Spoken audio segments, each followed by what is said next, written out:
Et bienvenue à toi dans cette nouvelle vidéo. Aujourd'hui je t'accueille avec Buzz, il avait absolument envie d'être ici avec vous aujourd'hui. Donc je suis très contente de faire cette vidéo aujourd'hui et surtout j'aimerais parler d'un sujet très important, le CRFPA 2024.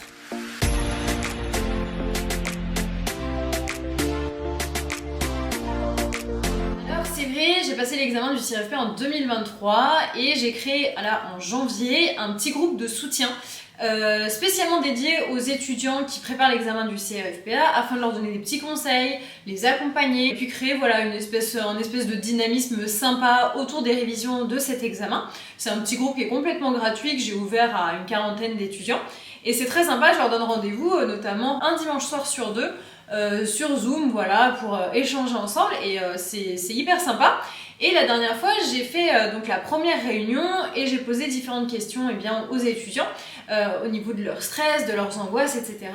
Et il s'avère qu'il y a une remarque qui revient très souvent, tant au niveau de ce groupe qu'en message sur Instagram, à savoir, est-ce qu'en 2024, le CRFPA sera forcément plus difficile qu'en 2023 ?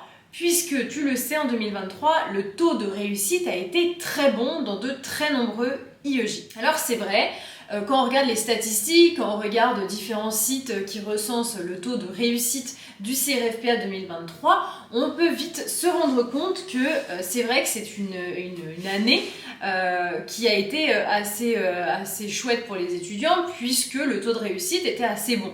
Alors c'est pas vrai pour tous les IEJ, je tiens quand même à préciser, parce que j'ai quand même fait une bonne étude de tous les IEJ, il y a certains IEJ où le taux n'a pas été si bon que ça, mais il est vrai que pour la majorité des IEJ, le taux de réussite était plutôt correct, voire très bon pour certains IEJ. Et alors à la fois ça a stressé beaucoup les étudiants au niveau du grand oral, je reviendrai dessus juste après, et maintenant ça stresse la promotion 2024 concernant l'examen qui sera proposé en septembre. Alors c'est vrai que nous déjà quand on a passé les écrits, qu'on a vu que le taux de réussite des écrits était plutôt bon, on s'est dit on va tous se faire laminer pour le grand oral. Et il s'avère que non en fait, on ne s'est pas du tout fait laminer au grand oral, il n'y a pas eu de consigne d'écrémage au grand oral. Et puis en plus ça n'aurait pas eu vraiment de sens puisque quand on veut écrémer, on s'en occupe dès les écrits, on s'en occupe pas pour le grand oral parce que sinon au niveau financier, si on parle vraiment juste finance, c'est pas très intéressant de faire venir plein d'étudiants passer des oraux, payer des profs pour être là présents pour le grand oral pour finalement leur mettre des mauvaises notes, ça n'a pas de sens. Donc quand on écrème généralement c'est plutôt au niveau des écrits. Donc bref, ça s'est bien vérifié, il n'y a pas eu du tout d'écrémage au niveau du grand oral, le taux est resté plutôt bon parce que le grand oral, si je ne me trompe pas, c'est entre 75 et 85% de réussite. Donc bien sûr il y a des étudiants qui échouent, il y en a qui réussissent, mais voilà pour 2023, au niveau du grand oral, le taux de réussite était normal, pas différent des autres années.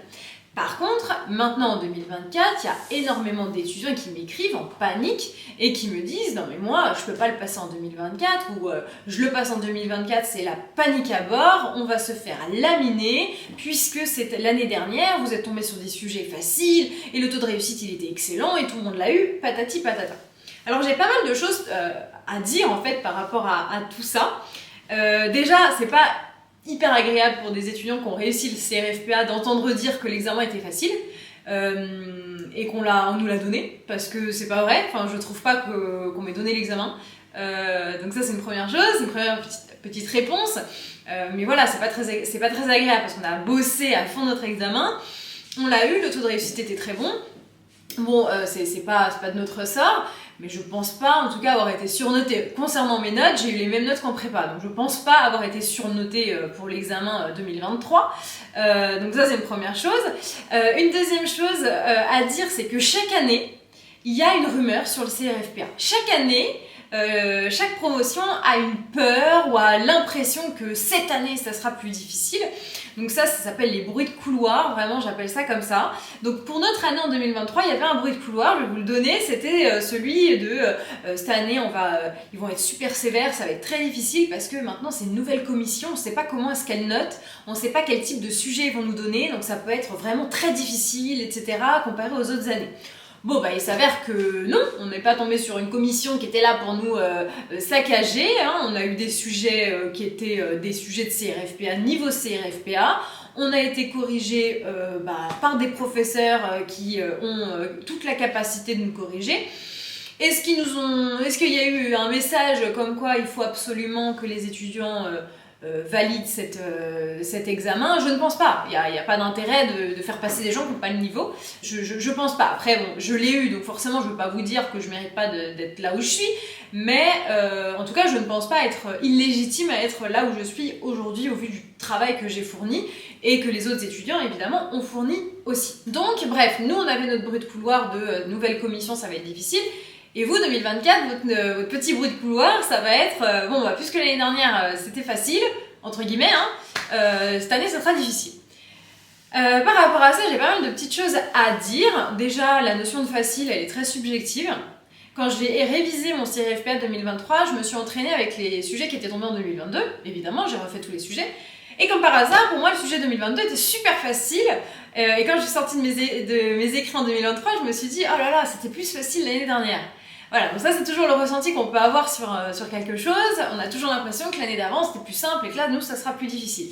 Donc très certainement, quand vous allez sortir de vos écrits en 2024, vous vous direz « Oh là là, mais en 2023 c'était tellement plus facile, nous cette année c'était plus difficile » et je pense que chaque année, on a l'impression que l'année d'avant c'était plus facile. Ça c'est une première chose, et en soi c'est tout à fait normal, parce que en toute vérité, puisqu'on s'est déjà entraîné sur des sujets précédents, des années précédentes, en conditions qui n'étaient pas des conditions d'examen, on se sent forcément mieux parce qu'on le fait chez soi, etc. C'est pas pareil que quand on est le jour J et qu'on joue notre vie, quoi. Donc ça c'est quand même assez important. Et il y a une autre chose que j'aimerais également vous dire, là c'est d'un point de vue très extérieur et rien n'est fondé, mais c'est mon avis sur la chose, c'est que aujourd'hui il y a un manque cruel de collaborateurs dans le métier d'avocat, c'est-à-dire qu'il y a très peu d'étudiants en fait qui vont jusqu'au bout de leur école ou qui passent le CAPA et qui ensuite rejoignent une collaboration. Il y en a beaucoup qui s'installent, d'autres qui deviennent juristes d'entreprise. Et donc il y a un manque vraiment cruel de collaborateurs, et à cet égard c'est vrai que la profession est en manque actuel d'étudiants en fait, d'élèves avocats pour rejoindre la profession. Donc à cet égard c'est vrai que c'est plus intéressant actuellement d'ouvrir les vannes entre guillemets dans l'examen du CIRFPA afin de permettre à plus d'étudiants en fait d'accéder à l'école pour se former et ensuite devenir avocat et rejoindre et remplir un petit peu la profession qui est en manque de collaborateurs. Donc ça c'est une petite information que je vous glisse comme ça. Ça ne veut pas dire qu'en 2024 vous allez tous être pris, ça ne veut pas dire qu'en 2023 on a été plus nombreux à être pris pour cette raison. Non, je n'ai pas la prétention, ni la compétence, ni zéro information par rapport à ça. Mais c'est dans ma logique à moi, s'il y a une explication, ce serait peut-être plus cet argument que je mettrais en avant. Donc ça c'est une chose. Et il y a quelque chose qu'il faut aussi essayer d'avoir, c'est faire abstraction de tout ce qui est dit. C'est vrai que l'année dernière, moi on m'a pas mal bassiné sur les pronostics, on m'a bassiné sur le fait que ça allait être plus difficile, que c'était une nouvelle commission, qu'on pouvait que flipper, que patati, que patata. En fait, toutes ces informations qu'on me mettait, je les mettais de côté. Vous vous concentrez sur votre examen, vous vous concentrez sur votre réussite, vous vous concentrez sur vos révisions, sur vos examens blancs, sur votre progression personnelle vis-à-vis de l'examen, mais ne portez pas d'attention, ne perdez pas d'attention vis-à-vis des choses parasites. Laissez les étudiants se noyer dans cette information si ça les chante, mais vous restez focus sur votre ligne d'arrivée, à savoir passer les écrits puis le grand oral. Restez concentré par rapport à tout ça. Il y aura également des bruits de couloir sur des IEJ. Il va y en avoir, il y en a chaque année. Cet IEJ il tacle, cet IEJ il est plus facile, celui-là il fait ci, celui-là il fait ça. Vous allez en avoir de toutes les couleurs. Mais en fait, toutes ces informations-là, vous pouvez les écouter, mais ne les prenez pas pour vous.